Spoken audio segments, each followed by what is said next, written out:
The difference between modern deep learning and the historical neural networks that didn't deliver these amazing results is the use of models with not just one hidden layer, but with many successive hidden layers.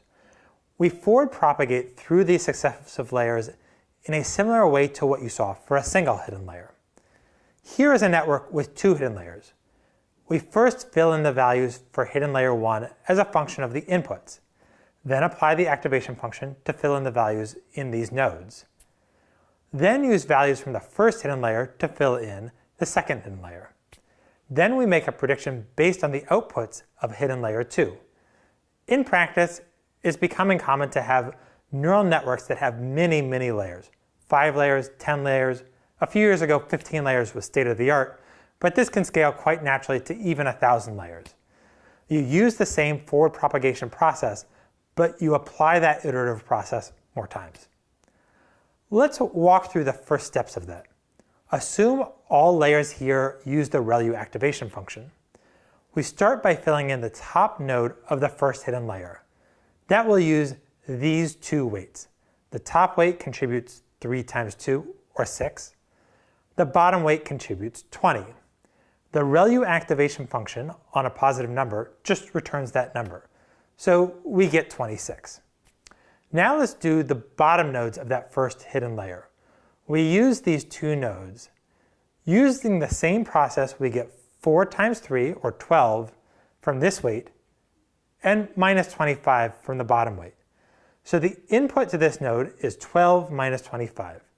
Recall that when we apply ReLU to a negative number, we get 0. So this node is 0. We've shown the values for the subsequent layers here. Pause this video and verify that you can calculate the same values at each node. At this point, you understand the mechanics for how neural networks make predictions. Let's close this chapter with an interesting and important fact about these deep networks. That is, they internally build up representations of the patterns in the data that are useful for making predictions. And they find increasingly complex patterns as we go through successive hidden layers of the network. In this way, neural networks partially replace the need for feature engineering or manually creating better predictive features.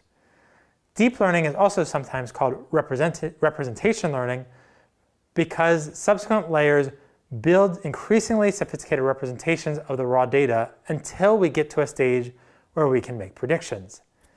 This is easiest to understand from an application to images, which you'll see later in this course. Even if you haven't worked with images, you may find it useful to think through this example heuristically. When a neural network tries to classify an image, the first hidden layers build up patterns or interactions that are conceptually simple.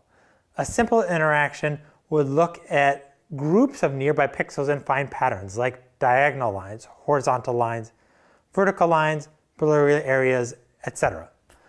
Once the network has identified where there are diagonal lines and horizontal lines and vertical lines, subsequent layers combine that information to find larger patterns like big squares. A later layer might put together the location of squares and other geometric shapes to identify a checkerboard pattern, a face, a car, or whatever is in the image.